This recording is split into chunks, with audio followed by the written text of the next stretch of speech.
why he left Malaysia for a better place, right? I'm here with Michael. He's a client of Nomad Elite. He traveled in Malaysia, spent a lot of time there, even attended a live event by one of our competitors. And today, Michael is going to fill us in on the biggest reasons why he decided against living in Malaysia for the long term. Michael, like right out of the gate, what was the biggest reason why you ended up choosing a different geography? Well, if there's a hole to fill on your face, they fill their nose with their finger, their long fingernail, and they stick it up in there and they pick their nose. Younger ones eat the booger.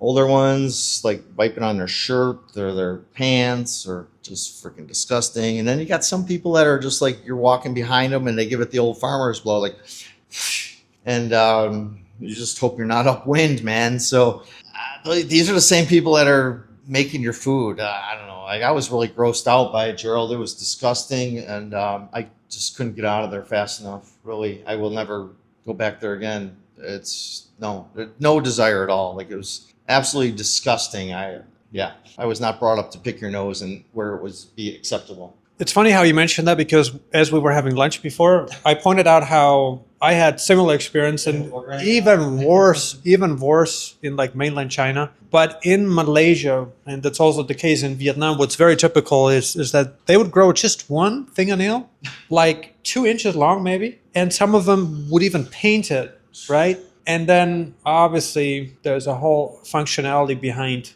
that specific fingernail, right? But it's just gross watching it. Yeah. And the very last place where you would want that to see, I mean, when you're eating out, you don't want that to see. You don't want to be confronted with this reality. I think it's a cultural thing. At first, I just thought that, oh, that little kid just doesn't know what he's doing, like his parents didn't teach him or something. But then I seen more kids doing it, and I seen the adults doing it. I'm like, all right, this is not just some kid picking his nose, which would be far more acceptable than an adult picking their nose. At least he's not eating the booger. The kids are eating the booger. So where they get that from, I don't know, man. But yeah, so we should call this Eating the Booger video.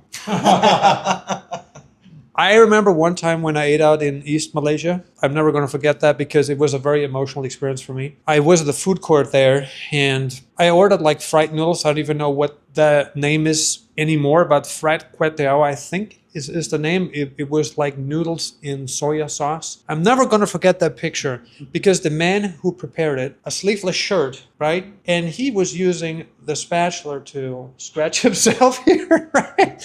And so unsurprisingly, my dish had his armpit hair in there. And not just one, probably 15 or 20 hairs, man. It was gross. And it was one of the most disgusting experiences that I ever had. And you know how it works there with food courts.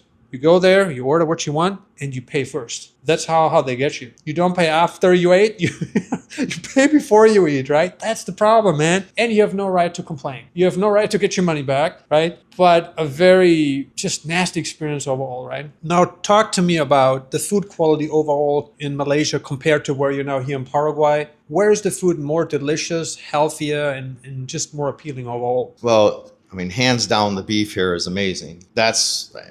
The beef is, I got to have it every day. I mean, it feeds my soul. So all together, I mean, all the vegetables, everything is fresh, which we'll get into another video about that. And food quality is way better here. And people actually take pride, and they're not picking their nose. And they're just like, I mean, it's just gross. All right. Super gross. Even like, I know we're kind of off topic here for the food, but the bathrooms are disgusting too. Like, they are.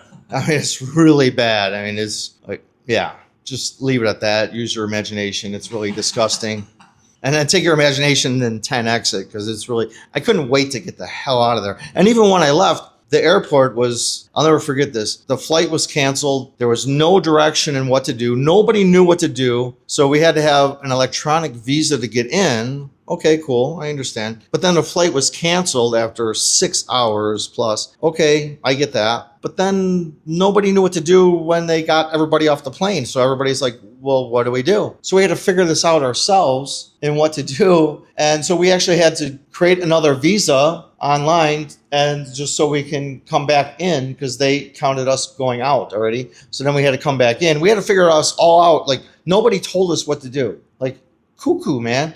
And so then we go out and we're waiting for our luggage. Everybody's waiting around the belt, and here they come on these carts, cart by cart. For some reason, they couldn't put them on the belt the way that they should, so they brought them cart by cart and then put them on the belt. They stopped doing that. They started putting them on the belt, great, from back wherever they did it. And it's going, and then it stops. We're all like, oh. So after like 10 minutes, some guy goes up and kicks this switch box, gives it a good kick, and it comes back on. Like, I've seen enough. I have zero desire to ever go back there again. Yeah, it's just not a place for me, not at all. Right. Let's talk about a different subject. Life events in our industry, right? There are many. I mean, there are a lot. You just attended here, Nomad Elite now. And if you can compare our life event that we just had here recently, which was an exclusive event offered to Nomad Elite clients only, we got a lot of requests from people that are not our service clients that we actually declined because we wanted this to be an exclusive event. And hopefully next time around, we can open it up to the general public, which we didn't do this time, right? Talk to me about the event that you visited here and how it compares to one of the biggest events from one of our competitors that happened in Kuala Lumpur. So I will say I spent more time out in the hallway in KL than I did in the room, just building relationships and such. In the room, I actually fell asleep twice. I don't know. Didn't capture my attention. Gerald, you put on for your first time, really, and I'm not even saying just for your first time, just really quality people. We're going to get into that in another video. Quality people. I took notes, lots of notes. Real estate is my background. I love real estate, and pages and pages and pages of notes. And I really enjoyed the quality and the content that I got out of it. I didn't feel like they held back, maybe except for, I remember I was just asking a lot of questions to the one guy because it's just, it's like feeds me. And, we kind of ran out of time, which I spoke to him later, but the quality was there and just like, okay, this is really good stuff. And I didn't feel like they held back or like were pressure selling you in any way or anything like that. The content was spot on though. I mean, anybody that knows real estate, even on some level, I would hope that they would see the value in the content that was delivered. Really quality people through and through. So yeah, definitely. And it wasn't like it took all ding dong day either, man. Like get in, get out. Here you're getting fed quickly, so you pay attention, and none of this like boring stuff that lulled me to sleep, man. So yeah, good stuff. Now, for the viewers watching this video, would you recommend them traveling to Malaysia or Paraguay to attend a live event that's like based on our industry, like relocation, buying property abroad, right? Paying less in taxes? Where would you recommend people to go if they only had these two options? Only these two options, 100% Paraguay. I mean, it's a no-brainer. I mean, to me, if somebody was considering to just me personally, you asked me personally, but man, it's a no-brainer, especially after what I just witnessed. Like, I don't ever want to be around that again. Life is too short to even experience that. Just talking about it, I want this to be the last time I actually run this through my head. So yeah, it's just nasty. So here, everything is amazing. Really, the temperature outside, I don't know, in Fahrenheit, it's probably like what, 80, I don't know, 80, low 80s or something. Very comfortable, just a great atmosphere. I actually enjoy coming back and staying in a different area. I really enjoy just staying in the area that I'm in now, and there's so much right around there. And I've never gotten a car or anything. I just walk everywhere because taxis are so freaking cheap. They're there within 2 to 4 minutes and a couple bucks. You can get miles away, so it's awesome. And it's all around. It's affordable, and not to mention the outlook of where this country's going. It's just, I see the vision, just the small pieces that I've been fed, been amazing. And I can totally see why the people here are so excited about the growth there and learning what I've learned in just a few short days here. So yeah, amazing. So you are enjoying the weather here in Paraguay, obviously. What about the weather in Malaysia? Did you find it comfortable, uncomfortable? Was it too hot, too cold? What's your take? Overall, I don't think it was anything too hot or too cold. I think it was humid. Although I like heat, so to me, it didn't bother me. I like the heat. I don't like cold. I will never put a snow shovel in my hand again. So that's not going to happen, man. No, not going to happen. So yeah, The temperature wise, I don't really even know the range of temperature there. I don't have a desire to even know. I don't care.